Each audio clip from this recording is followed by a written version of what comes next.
And I think for me, today was the most anticipated, one of the most anticipated SEC teleconferences in the Brian Kelly era, mainly to do with I knew and you knew and everybody knew that Brian Kelly was going to be asked about the health status of Garrett Nussmeier.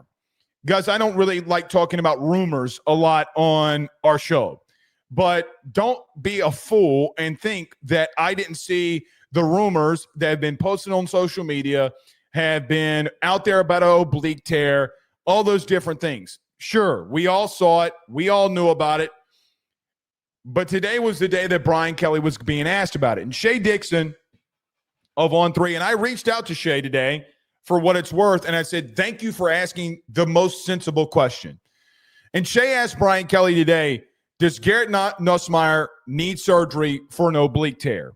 Which Brian Kelly says and listed it as, quote-unquote, complete misinformation about him needing surgery. Guys, I don't know if that's true or not. I mean, I feel as if from this, let's roll just through the timeline of all of this. The timeline goes that there were some days that were shuffled during camp that we were not allowed to go to. Different things happened, and I don't think that they were trying to hide the Garrett Nussmeier injury because of how they were doing things. They were giving us longer practices for scrimmages. I think it was more beneficial to the media. I don't think that they were trying to hide anything. But if you remember a little bit before halfway through camp, there was a rumor that came out, and that rumor was, well, Garrett tore his ACL. He had to be carted off the field. Then it came down to, no, he wasn't. The media was set to meet with Joe Sloan. Brian Kelly came out beforehand and said, listen, he didn't tear his ACL. He's got some tendonitis in his knee. No big deal. So when that happened, and we kept going out to practice, and Garrett was not taking as many reps with the first team, Brian Kelly said that he was on a quote-unquote pitch count. Now I don't think and he had a brace on his knee, but after a couple of days, guys, that brace came off. But he was still going through a pitch count. And now that all of the truth is out and you start playing games and the truth serum does come out, the fact of the matter is it had nothing to do with the knee. He had an issue with an oblique strain or a torso strain, whatever we want to call it. If you're asking me, and this, guys, really, I know it's been the talk all week. You don't want to keep going through it. You don't want to keep talking about it because, guys, quite honestly, I don't want to keep talking about it because every radio hit I do, every podcast I do, every situation I do, it's nothing but and being about Garrett Nussmeier's health. I get it.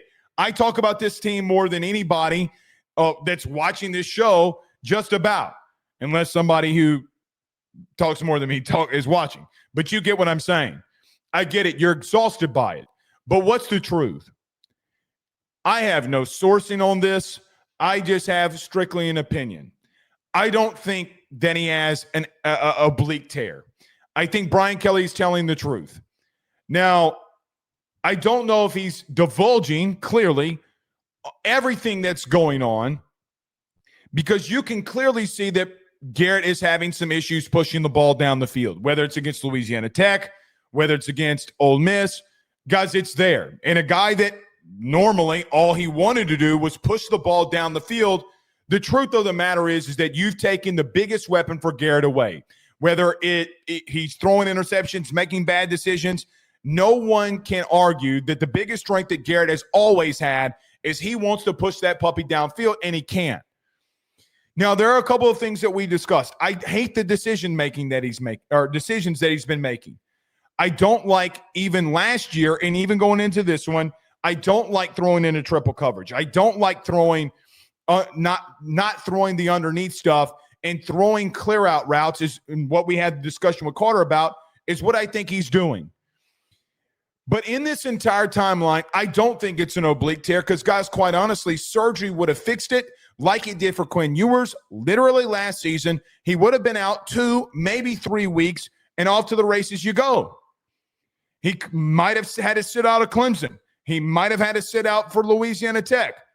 And I think that they are in a little bit of limbo of what's going on here. Now, did he retweak it? Brian Kelly said today when he was asked that Garrett Nussmeier has not re-aggravated the torso injury, that he's ready to go. He's fine based off of what our doctors and what our medical staff has been working through. So let's walk through both of them. Let's walk through, guys, he's coming out of this. He should be fine. Brian Kelly is not a doctor. He's being told something, and a decision not only by Brian Kelly, but by the Nussmeier family. Because, listen, his dad and his mom and his camp and his agent, and Trace Armstrong, who is the same exact agent for Brian Kelly, all have a invested interest about what needs to happen.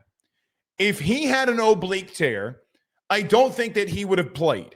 I don't, because there's way too much money that he could have made in reference to that. But you're going on 8 weeks now that this situation has happened. Guys, you're in week 6 of the season. And by the way, you're into a situation where, guys, at minimum, this happened with 2 weeks left to go into camp. It just did. Really and truthfully, you're going into 9 weeks of this probably being an issue. So let's attack if Brian Kelly is right versus he's not divulging everything and he's still hurt. If he is not hurt and that he's coming out of this, then he's regressed. I don't buy that. I just, even if, and all of the stuff that I've been saying in reference to, I hate the decision making, he's not giving the offense the best chance to win. I think all of those things are still true. I also, my eyeballs can tell me he's hurt. There is something off. But if Brian Kelly is right, then Garrett didn't put in the work that he needed to this offseason. He has regressed. I do think his fundamentals are wrong. I do think his footwork is wrong. I do think he's shot putting the football. I do think he's wincing. And I do think that he's short-arming a lot of throws because he doesn't know if he's making the right decisions if he is fully healthy. Now, I don't think that's true. I just don't. I don't think that you can look at him and say that he's not going through pain. The question more than anything in all of this, in reference to the surgery, the timeline, all of it, how much pain is he really in? Is this a pain tolerance thing? And I am no doctor my damn self. I can't even much spell oblique to tell you what situations call for it. I am not an expert. I'm not going to pretend to be an expert. But I don't think that they would have played him with his dad and his team specifically needing a quarterback.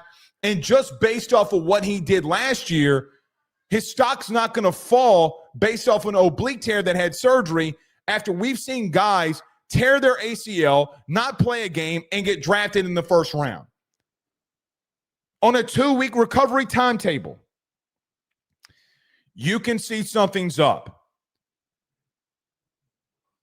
But I think that there feels like a little bit of a separation.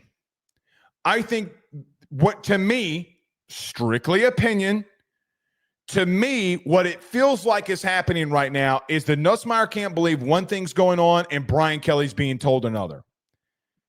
And I think Brian Kelly may feel, again, strictly opinion, I don't know. It feels to me that Brian Kelly thinks that, man, this is a pain management situation. But I think the actions are telling us what really is going on here. So the title of tonight's episode is What's the Truth? If he was coming out of it completely, if he was still not hurt, why are you resting him? Brian Kelly said in a press conference a couple of weeks ago, guys, Garrett's not practicing through the week. Want to know why offensively the timing in the pass game's off? He's not practicing. Well, him not practicing again this week probably shouldn't give you a lot of confidence that things will get better in the passing game if he's not practicing. Guys, practice doesn't make perfect. Practice makes you get 1% better with the guys around you every day. If you're asking me, it feels like there's a separation about what both sides feel is going on. But Brian Kelly said a couple of weeks ago he's not practicing. Well, call it a pitch count, call it pain tolerance, call it not re-aggravating it and managing this situation. Okay, well, if he's coming out of it and he's not hurt, why is he sitting in the bye week? He's sitting in the bye week because he's still clearly hurt. The second question that I would have and add on to that is, how much do you not trust Michael Van Buren then? The truth of the matter is, regardless of all of it, regardless if you believe, and here's what I want LSU fans to hear and hear the most. Regardless if you believe Brian Kelly or you don't believe Brian Kelly, the offense has got to get better. The play that you're getting from your offensive line, your run game, your receivers, and especially your quarterback is not good enough. If Garrett is hurt, the question continues to come out, then rest him. Not just through the bye week. Because if you go out there against South Carolina and you continue to look a lot of the same ways that you look, what other choices do you have? Well, Blake, it's not good because he's hurt. Well, guys, you got a massive game in 2 weeks, and all of these games in the SEC for you based off of what the schedule that you do have and games that you have to go on the road and accomplish. Guys, now what? The margin of error is so thin. That is what I think is going on here. I don't think Brian Kelly gave enough info in the Saturday press conference for me to come out here on Monday and say anything about it until I visibly saw him and heard him again, because I don't think a lot of context was given, nor do I think he truly knew exactly everything that was going on. But the actions of how they're limiting him or what has played out looks to me as that both sides feel, well, he should be able to go. He should be out of this based off of what doctors are telling us.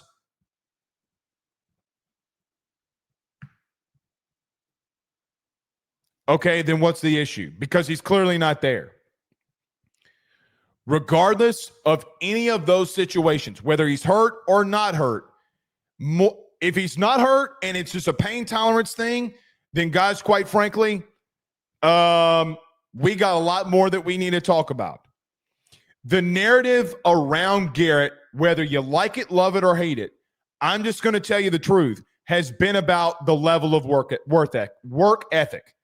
It always has been, and I don't hope it won't always be. That is the narrative that's always been surrounding him. Always. So when you talk about that, it's not the God-given ability. It's not that he has a bazooka strapped to his shoulder. It's not that he doesn't do some things in the pocket, but guys, is borderline elite sometimes. He's not himself. But if he's not himself and he is healthy, and that's what doctors believe, well then, guys, then it's not going to get better. The hope is that he is hurt. And let me tell you why. Because if he is, then it will get better. Right? Because if he is and he's able to push the ball down the field and he's able to be more healthy, then you have that benefit at the end of the tunnel. Based off of what Brian Kelly has said today, and I said this on Monday, I will repeat it again here. I think that they need to, personally, if things continue to be bad, they got to make a move. Because what else are you going to do here? But I also look at this situation and say, what is the reality of what they're going to do? They're going to sit him. They're going to throw him out there on Tuesday or Monday, whatever day it is. They're probably going to continue to give him some reps, probably on the sideline, let him go through some drills. When Tuesday rolls around, they're going to put him out at practice and see what happens. They're going to see what happens. And I do expect Garrett, for what it's worth, to start. I'm not of the belief, and I'm sorry if I've given you off this vibe, but I haven't said Michael Van Buren's going to start, nor do I think he should start. I think he should get a drive if it continues to get bad because you're there. You are there. Guys, let me say this. I have been asked about, well, Blake, why didn't you say that in 22 when Jaden in Auburn? Okay, well, he'd only been with the program for 3-4 games. And then the next week, he scored 5 touchdowns versus Florida. Then he would go on to beat Bama. Then he would go on to play in the SEC championship game. Jazz Chisholm just scored. Yankees are up. Big time. Big time. But you also get to a situation where one game in a new program, not knowing your receivers, not knowing anything going on, with a rebuilding program under Brian Kelly, gets a little bit more leeway than a fifth-year senior who's been here for 5 years and has been with the same staff for 4. It's a little bit different. You know that, and I know that. And you also give guys grace coming out of wins more than losses, clearly. If things continue, you must make a move. And when I say by continue, I think he's going to start against South Carolina, barring a setback. But I do think that there is some dissension between both camps about what really is going on. And I don't want to say that the torso has been used as an excuse, but it has been used as an excuse. The other truth before we move on here, the other blatant and obvious truth, whether anybody wants to admit this or not, and everybody wants to blame a lot of different things. We've walked through this. It doesn't change the decision-making. If anything, you have to be better as a decision maker with a limited injury. Blake, why was Garrett good against Clemson? Well, because he had 3 weeks to prepare. Guys, do you remember during fall camp, they were going through scout team stuff 18 days out. So he had 3 weeks to prepare on every single thing that they did. But I got it. With that question being asked to me as much as it has been, I bring this up. Do I think LSU has an offensive line problem? Yes. Do I think that they have a quarterback injury problem? Yes. Do I think they have a play calling problem? Yes. A run game problem? Yes. You know what else I think that they have a big problem with? Preparation. Preparation. I don't know if I'm seeing a team that is prepared to be in the right spots and do the right things to make the plays that need to be made. The preparation for this team has not been there offensively. You know, I think of last year's team, and I look at them and say, I think Blake Baker did everything he could in trying to prepare the team and the talent that he had. What I don't think is that he had the personnel. And in not having the personnel, when he got some better personnel, things got better. And I'm not saying that you don't have a personnel problem, because I kind of feel like you do in some areas. I also think that the lack of preparation and knowing how to prepare an offense to play really good teams the last 2 years has not been there. You know why? Because you're having bad decisions by your quarterback. Is Sloan and company telling Garrett the right things in those meeting rooms? I don't know if Garrett is preparing himself. Overall, I don't think the offensive line's being prepared enough, and I don't think the receiver room is being prepared the level that they need to be prepared of to win these big games versus ranked opponents. We talk about all these issues, and rightfully so. Guys, I'm just going to tell you, from things I hear, and I will source this, from things I hear versus actual evidence on the field, they're not prepared enough. I think changes have already started offensively. I think they're doing different things. Blake, I don't want to hear it anymore. Sounds good. It is the truth. It is the truth. They are doing different things already this week in that building because the pressure is on, and they know it. I don't know what's going to come of this. I have no clue. But we're going to get our answer soon. Guys, not this Saturday, but next. We're getting that answer. I pray to God because I've seen a lot of you in the comments, Blake, you just hate Garrett. No, I don't hate Garrett. I've said this a lot. I don't hate anybody. Especially don't hate him. I'm also not going to sit here and say everything's okay to you. Because we're at per show, by the way, thank you to all of you. We're averaging 35,000 listens and watches and downloads a night. 35,000. We do 25 shows a month, damn near. I'm not going to tell every single one of you, all 35,000 plus of you, every single night that something's not wrong, because it is. And you can see it. You're not an idiot. I think from the LSU fan base, and you can tell me in the chat, tell me if I'm right or wrong. Thumbs up, thumbs down. I feel like that you think that the stuff and information being funneled to you about this entire situation, you feel lied to. And I don't know if I blame you. I don't know if I blame you. But guys, you guys call me a truth teller. At least in the comments you do. Well, here's the truth. There's shit going on offensively in that building that's starting to change. And I'm not saying personnel-wise. What I'm saying is, from a coaching staff standpoint, I think everybody's antennas are massively up, and they should be. You better make changes. You better do things differently. And before anything, you got to control the things that you can control.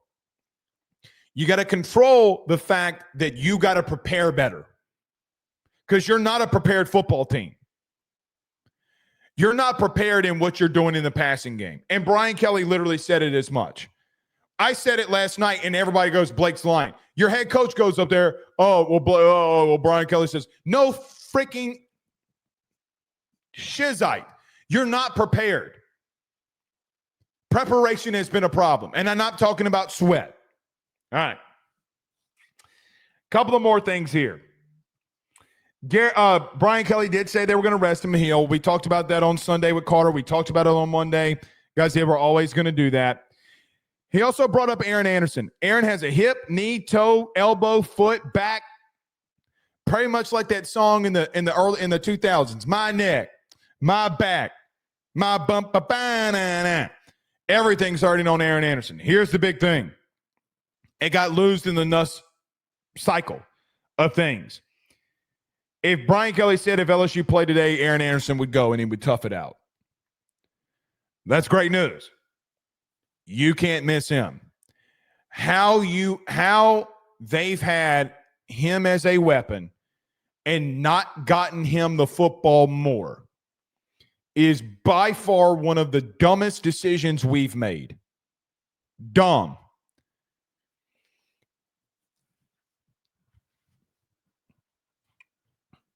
I had a conversation during the summertime with a former offensive coordinator at LSU. This was when he was still at LSU, a couple of summers ago. And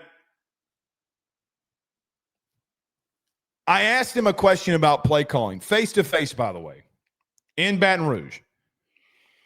I was like, listen, what are your thoughts when you see a team like what you're about to have and how you do things? He goes, I literally tell my quarterback, F it, he's down there somewhere. Guys, you got to find ways to get Aaron Anderson the football. Blake, he's hurt. Okay, it doesn't matter. If he's on the field, get him the ball, because he's better than the options that you have. By the way, if you think tight end has been an issue, take him out. Or I have a better idea. You ready? Then play the one that you feel the most confident in. And then use the other one in the red zone. It's that simple. It's not that we are overcomplicating things. I'm glad to hear it about Aaron. I don't know if I believe it about Aaron. Maybe Brian Kelly's trying to pull a fast one on us. I don't think he is on the Aaron Anderson news. Brian Kelly's, for what he's worth and all the faults that he gets, he's been pretty upfront when it comes to injuries, besides the Garrett Nussmeier one. So I'm glad to see Brian Kelly. a lot of you asked me about the VR thing. Here's what I'm going to tell you, which is just the truth. I don't think Garrett's used it enough. Actually, I know he hadn't. I think he's starting to use it now, but I will go source for source for anybody on this beat about it. How you cannot see that it massively helped Jaden Daniels is beyond me, but I will go source to source with anybody on this media beat about it. Anybody. Do I think he's been using it this week? Yes. Do I think he used it in the summer? Do I think he used it last year? No, I don't. Actually, I know he hadn't. I know he hadn't. So good, because the production you're getting in the meeting room is not been good enough from a decision-making standpoint. So we'll see. All right. Outside of the SEC teleconference, Brian Kelly, first question asked today was about Michael Van Buren. With Garrett resting, Michael Van Buren took all 100% of the first-team reps. Well, guys, Garrett Nussmeier sat down. I see the tweet probably got a little bit misconstrued. Guys, then you're just misunderstanding what's been going on in the news cycle. He's going to take all the reps this week. Sunday with Carter on his show, I said that how do I want to now rephrase this? No, let's just say what it is. There's nobody on LSU's team right now that has a bigger 2 weeks than Michael Van Buren from a preparation standpoint and from proving that and trying to show this coaching staff that he can do something. Nobody. Guys, Garrett's down. Garrett is down. He's not practicing this week at all. He's down. Michael Van Buren has got to show this coaching staff and take it seriously enough that he can show this coaching staff that, look, if we're not getting a spark offensively, that we got something else to do. Now, I want to bring up a point to you. Something does feel off about this, and I don't know if it's NIL related. I don't know if it's they don't trust Michael Van Buren enough related, or that they're just trying to give Garrett every single opportunity to make something happen here, even while hurt or injured. Brian Kelly used to go through quarterbacks like Skittles. And he used to go through quarterbacks at Notre Dame like underwear. If they were bad, he would pull them a little too quickly. What is interesting to me is Brian Kelly was very open in saying that he almost benched Jaden after the Auburn game and told Joe Sloan, listen, if things don't get better, we're benching him. What's different here? You pulled quarterbacks for less at Notre Dame. Is it the older Brian Kelly has gotten, the more lenient he's been? Very, very well could be something here. Guys, if things don't get better, I don't think you're far away. So Michael Van Buren has got to have a massive week. In reference to some other injuries, Caden is being better. Brian Kelly says if he continues to progress from the high ankle sprain that he's got, he'll be back for South Carolina. Weston Davis got hit in the head with a helmet. He broke his nose and had a concussion. Might be the best concussion of an LSU player of all time that got Carius Kern in the lineup. I got to tell you, I think with Carius Kern's debut at right tackle, they're going to keep him at right tackle and get him reps there. I think that they got to move him inside. Guys, there is no – I wish that one day in the life of a media member could be recorded and actually published, because I wish that some of you could see the freaking conversations that I have on this thing. I wish. And that it was all on camera, because if I told you a third of the stories, you would not believe it. You would call me a liar, which a lot of people that love this team do call me a liar, and that's okay. I pray to God that there's one day that we could go through this. Anybody that's worth a shit, I have pushed harder than anybody behind the scenes to get Carius Curran at guard. It's not close. To anybody that will listen, God, please, sweet baby Jesus, make the move. Make the move. It's the bottom line. Did you see what he did to Princely Human-Yellen? Prince Will Human-Yellen. Take what you saw from Kern, move him to guard, and that's the same shit that happened during camp. It's the same shit that happened at left tackle. He's going to get beat by speed. Big, fat defensive tackles don't have speed like that. Let him go in there and somebody up. He's strong enough to do it. He's also got to be prepared because I think his playing time's about to go up. Brian Kelly was asked about the pass game. I didn't bring this up in the teleconference. He says, guys, I know about the run game. Our passing game sucks. He said that in the teleconference. He was asked about it again later, and he goes, guys, they were dropping 8, and we didn't have an answer for it, and we should have had an answer for it. You know what the answer was? Garrett should have dumped the ball off more. And Sloan should have been in the headset telling him that more and more and more and more and more. There is something that was released today, the Brian Kelly LSU Plus thing, and he said, we didn't play complimentary football, guys. I just got to be honest with you. Did the defense play great? No. Actually, did they play elite? No. Did I think they played pretty damn good? Yeah. I don't want to hear I'm not going to let anybody come up in this bitch and say that they didn't play good, because you're a godforsaken idiot if you believe that I've seen some of you. I've seen some of the idiotic shit that's been said, by the way, about this defense. Whether it be in our comments from fans or whether it be on social media. Guys, I'm sorry. It shouldn't have been the offense when you talk about being spoiled. It should have been the defense and how they're playing this year. Absolutely dumb. The pass game's horrendous.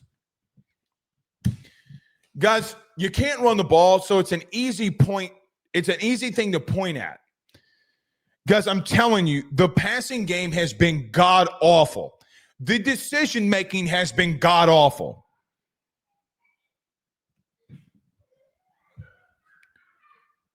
A lot of you want to disagree with Brian Kelly. He's not wrong. Do I think it's worse than the run game? No, I don't. Do I think it's been just damn near close to being equal? Yeah, I do. But you can be able to, I think you're better at throwing the football than running it, clearly. And that shit's got to get fixed today. Today. How does it get fixed without your starting quarterback, by the way? If we want to ask those, how does that get fixed? Can it? Does it? No. Guys, it doesn't.